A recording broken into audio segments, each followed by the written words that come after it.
Libby Wimbley, Birdhouse Builder by Amy Cobb.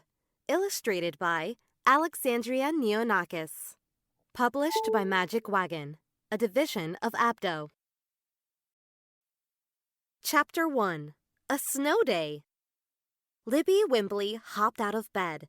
She tugged on her favorite sweater. Then she ran downstairs where Mom and Dad sat by the fireplace. "I'm late for school!" Libby cried.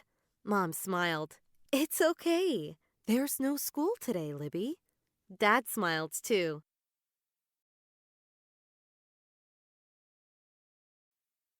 No school? Libby thought she must still be dreaming. "Look!" Mom pointed to the window. Libby looked outside. The barn roof was white. So were the fences, and Dad's tractor too.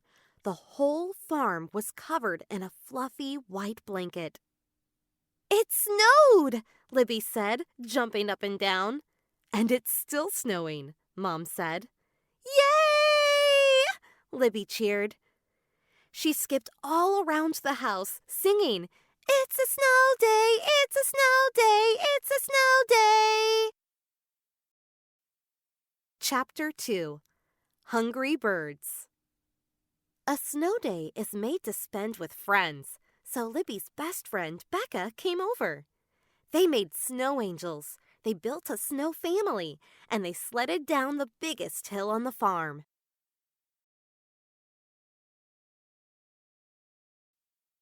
"What do you want to do next, Libby?"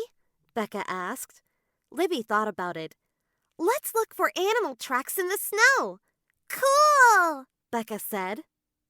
First, Libby spotted a heart-shaped hoof print. "This one belongs to a deer," she said. The girls followed it until it disappeared into the forest. Next, they found a set of rabbit footprints near the path that led to the pond. Then Becca said, "Libby, check out these footprints." Libby took a closer look. 3 tiny toes pointed forward, and 1 longer toe pointed backward. "These are bird tracks," Libby said. The girls followed the bird tracks to the tall oak tree in the backyard. There were red birds, there were bluebirds, and there were plump gray snowbirds flitting around the tree's bare branches. "The birds are hungry," Libby said. "They can't find worms and bugs beneath all of the snow." "That's sad," Becca said. Libby nodded. "I know. Let's go inside and find some snacks for them." "And snacks for us too," Becca said. "Of course," Libby smiled. Chapter 3. A Great Idea. Libby and Becca went inside. Mom had snacks waiting. There was buttery popcorn and oatmeal raisin cookies. "Hot chocolate, too," Libby said. Mom handed Libby and Becca a mug.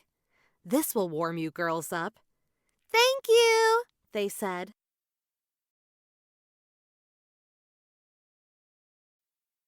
Mom was right. The hot drink did make Libby feel warm.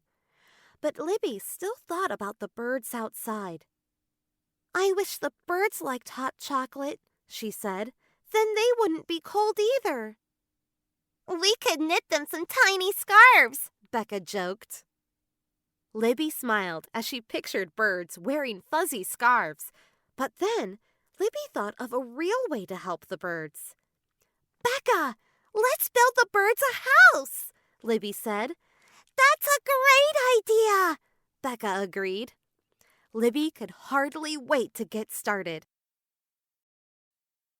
Chapter 4. Help Wanted. Libby and Becca needed some help. They found Mom in the kitchen. "Mom, can you help us build a birdhouse?" Libby asked. "It'll keep the birds warm," Becca added.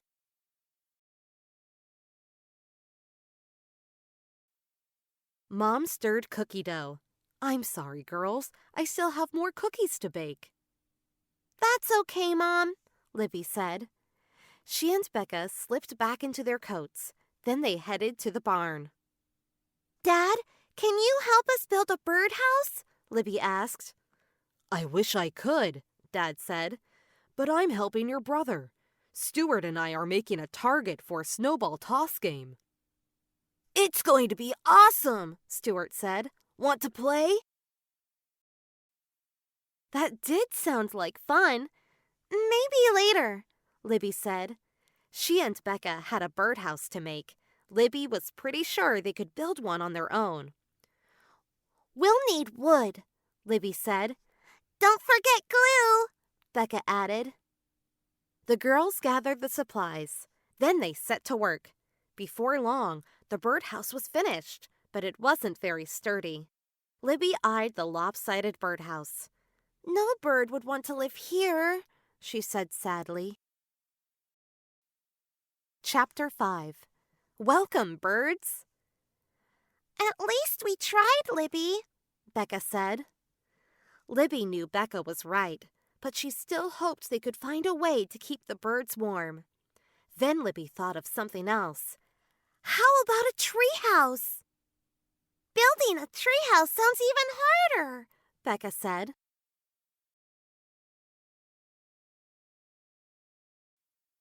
"Right, but I know where there's one already made," Libby smiled. "Follow me." Soon, Becca said, "There are those deer tracks again." And, Libby pointed to a small evergreen lying on the ground, "there's the treehouse. I saw it earlier when we were looking for animal tracks." The girls dragged the tree home. They leaned it against the fence. Dad, Mom, and Stuart gathered around the tree too. "What's this?" Stuart asked. "It's a treehouse for the birds," Becca said. "They can roost inside the branches to keep warm," Libby added. "We'll hang snacks on there for them too." "Can we help?" Stuart asked. "Sure," Libby said. Mom brought out popcorn and bits of oatmeal raisin cookies. Libby and Becca dabbed peanut butter on pine cones. Dad and Stuart tied the tree to the fence so it wouldn't topple over. "Wait!" Libby said, running into the barn. She came back with a board from the lopsided birdhouse they'd built earlier. On it, she'd written, "Welcome, birds." "That's so cute," Becca said. "Thanks," Libby smiled. Now the birds really did have a perfect winter treehouse.